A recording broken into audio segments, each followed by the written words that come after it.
Hello everybody, and welcome to an all-new game of display trivia. Now I know what you're thinking. Who is this busted Sarah? Well, don't you fear, because that is not a busted Sarah, you see. It's a busted Chaz. Can we start over? Oh, we're live? Okay, well, I'm here covering for Sarah for the next 2 days, and please be nice, okay? I'm like your substitute teacher, but not the lame, naive substitute teacher you could take advantage of, like when you convinced your subs in school that when the teacher's gone, you can just watch movies and mess around, okay? I'm not falling for it, buddy. Oh, no. You're not gonna convince me to do something crazy like read the answers instead of the questions. Oh, that's what Sarah does? Are you sure? Oh, well, I guess I should do exactly what she does. Okay, well, the answers are... Oh, they're lying. Sarah doesn't read the answers. They were pulling one over me. Okay, oh, and I have a paper on my back that says, kick me? Got it. Why don't we start with some rules? You'll have 10 seconds to answer 10 questions each. When a new question appears on your screen, choose carefully, because once you tap, there's no going back. Wow, I've always wanted to say that. If you get one wrong, though, just keep playing. Make sure you're connected to Wi-Fi and that you're holding your phone vertically so you can keep your eyes on me and on the questions. Your winnings will appear in your display bank account if you're actively posting and have your profile all set up and ready to go. And speaking of ready to go, that's what I'd like to do. Make sure all of you are. So let's test the waters for no points at all. The question is, where is Sarah? Wrong answers only.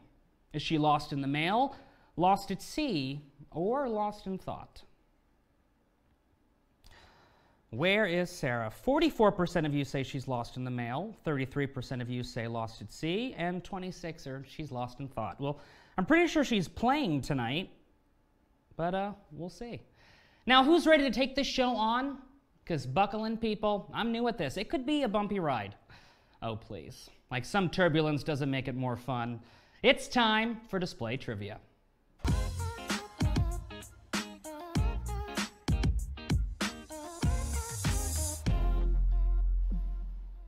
Question 1.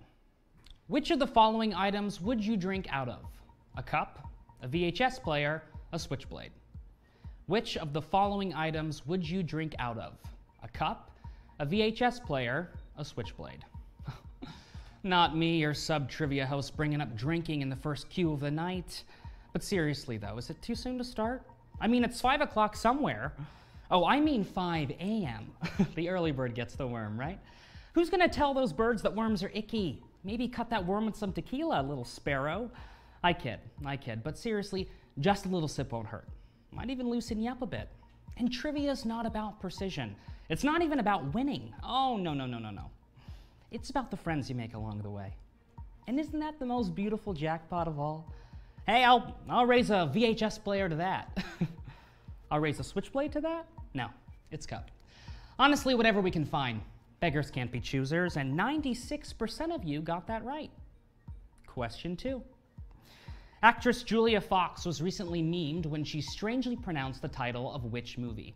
The Irishman, Uncut Gems, The Great Gatsby. Actress Julia Fox was recently memed when she strangely pronounced the title of which movie?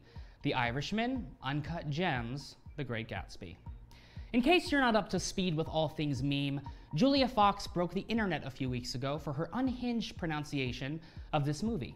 But I don't know, I think we could have gone a little bit easy on her. I mean, everyone has those few words that trick them up. For instance, people say I pronounce the word quiche funny. You know, quiche? The baked egg pie people eat for breakfast? Quiche. Oh, this is making me want brunch. Speaking of which, aren't you glad it's a Wednesday? Huh? And that we're finally into March and past February? But Miss Fox was not talking about her mom's brother or her jellies and preserves. She was talking about her part in the film Uncut Gems, in which she claims she was the muse. Look, muse, muse, it doesn't matter. However you want to say it. And 90% of you are my muse. Q3. You would use all of the following to repel a vampire except garlic, a crucifix, a lullaby. You would use all of the following to repel a vampire except garlic, a crucifix, a lullaby. This question is, of course, operating under the assumption that you're actively trying to repel a vampire. And to that I ask, why? Why are you trying to repel a vampire? Are you scared of them because they're different? I mean, have you ever tried to get to know a vampire? You might see that you have more in common with them than you think. Funny story, I'm actually trying to attract a vampire at the moment. I matched with one on Tinder. And let me say, thank God I've been working out 4 times a week and cutting carbs. His one dating stipulation, though, was no Italian restaurants, which TBH might be a deal breaker for me. Papa loves his fresh pasta. It is said to repel a vampire, one must have garlic and a crucifix at the ready. Although it's not canon, I'm sure a really good lullaby would probably disarm them. What do I know? All I know about vampires I learned from Sarah Michelle Gellar. And 89% of you are slaying this game, Q4. The recent reboot of the HBO show that first premiered in 1998 had which of the following words in the title? This, just, or and? The recent reboot of the HBO show that first premiered in 1998 had which of the following words in the title? This, just, and. Wow, what a classic show and what a weird, strange reboot. I simultaneously hated it, but also couldn't get enough of it. I mean, Mr. Big dying on a Peloton, Miranda getting on in the kitchen while Carrie pees herself, and Steve. Oh my gosh, don't get me started on Steve. They did Steve dirty. And Samantha ghosting Carrie? That is not our Samantha Jones. But all of this, and I couldn't help but wonder, when are we getting 30 more seasons of this nonsense? Hook me up to the IV bag of "and just like that" and let me live out my days watching how they continue to disrespect our most beloved characters, while we all watch on in disbelief and wonderment. Send Carrie to Mars. Have Charlotte cryogenically frozen and brought back. Make Che Diaz intergalactic overlord and the Pope. I do not care. Just make more, please. And thank you. And 65% of you knew that. Question 5. Fashion brand Gucci recently featured which music artist in the Love Parade campaign wearing a green suit? Snoop Dogg, Dr. Dre, Kendrick Lamar. Fashion brand Gucci recently featured which music artist in the Love Parade campaign wearing a green suit? Snoop Dogg, Dr. Dre, Kendrick Lamar. The thing with being a music artist is that you can make absolutely anything look cool. Anything. Katy Perry's iconic cupcake brawl? Last time I tried that, I got kicked out of a Panera Bread. Or Biggie Smalls in his Kangol cap? If I try that, I look like I'm in the ensemble for Newsies. In theory, the outfit in question is worn by me, it would just look like the Grinch doing the most on a date night. But in execution, this guy is serving us green M&M level sexy meets West Coast cowboy, and friends, we're living for it. That's right, we can't get enough of friend of display Snoop Dogg pulling out the fashion stop for Gucci's latest set of ads. And 87% of you knew that. Q6. The human diaphragm supports which of the following organs? Liver, lungs, intestines. The human diaphragm supports which of the following organs? Liver, lungs, intestines. Does it really, though? Does the diaphragm really support as much as it claims to? Everyone always promises to support. But let me tell you, the last time I called my insurance customer support, I felt just the opposite. I'll tell you that. First you call and you have to talk to a robot, and look, I've got nothing against robots. I love their work, but talking, we all know, is not one of their strong suits.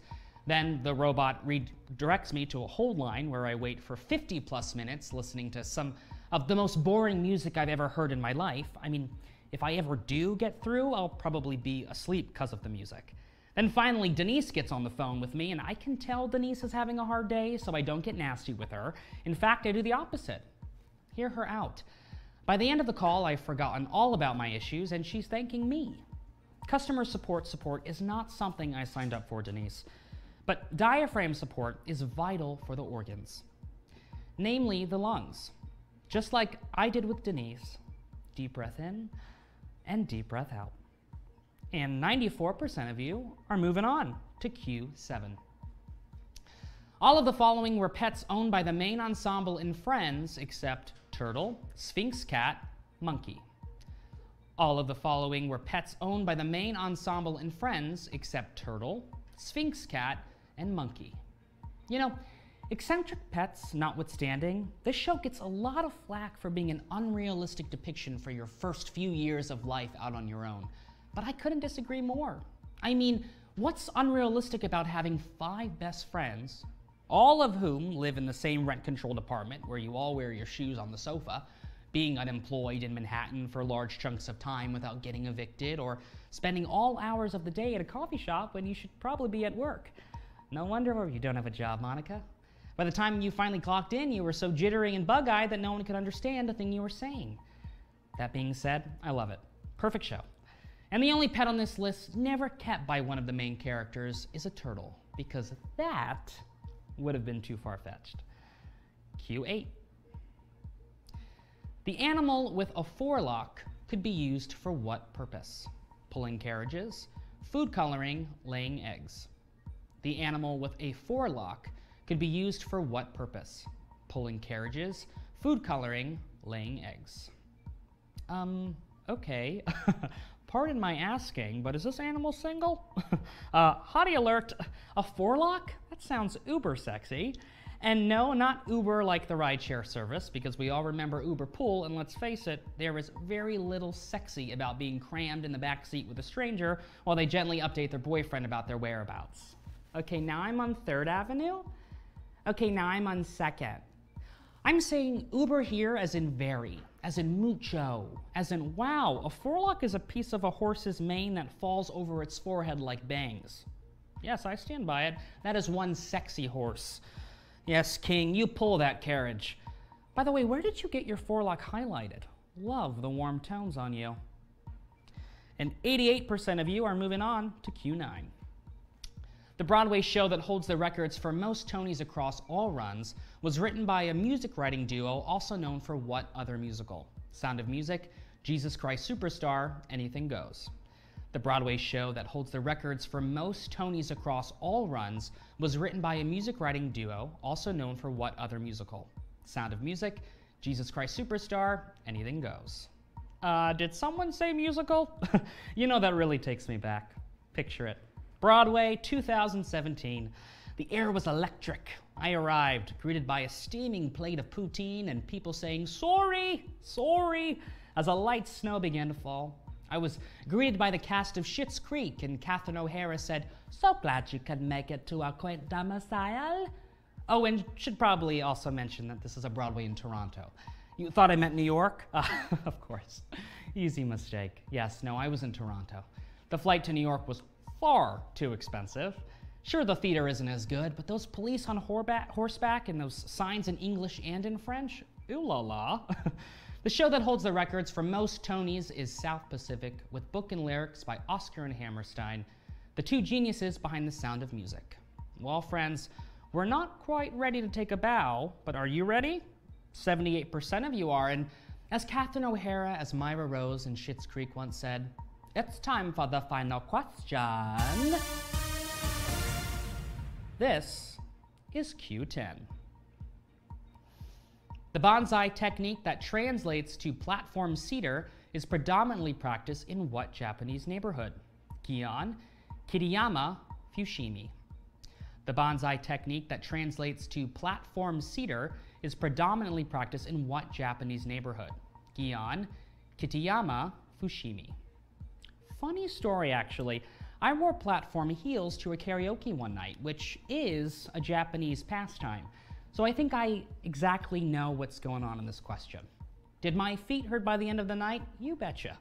But did they make my rendition of It's All Coming Back to Me Now by Celine Dion top notch? Oh yeah. Did I lose one in the taxi home at 3 a.m.? Why, yes, I did. And did I have to hobble the remaining block home with one platform on and one off? Yes, I did. It was basically a Stairmaster workout. I will not be taking questions at this time, except for, how do you lose an 8-inch platform boot? You think you couldn't miss it. Anyway, man, I get off track, but you know what's totally on track to be one of the coolest things I've ever seen? These bonsai trees. In Kitayama outside of Kyoto, Japan, called Daisugi, and if you have not seen it with your eyes, you should look at it, because it's wild. Just like baby trees growing out of one big tree. Incredible. Well, let's see how we did. 330 of you won. Oh, and I'm just getting this. Question 4 was incorrect, so we will be eliminating that. So if you got question 4 right or wrong, but you got all the rest of the questions correct, you are a winner tonight. So congratulations. And I know you missed Sarah today. You've only got one more day with me before she's back. She'll be back on Friday, and I can't wait to see you all tomorrow right here on display.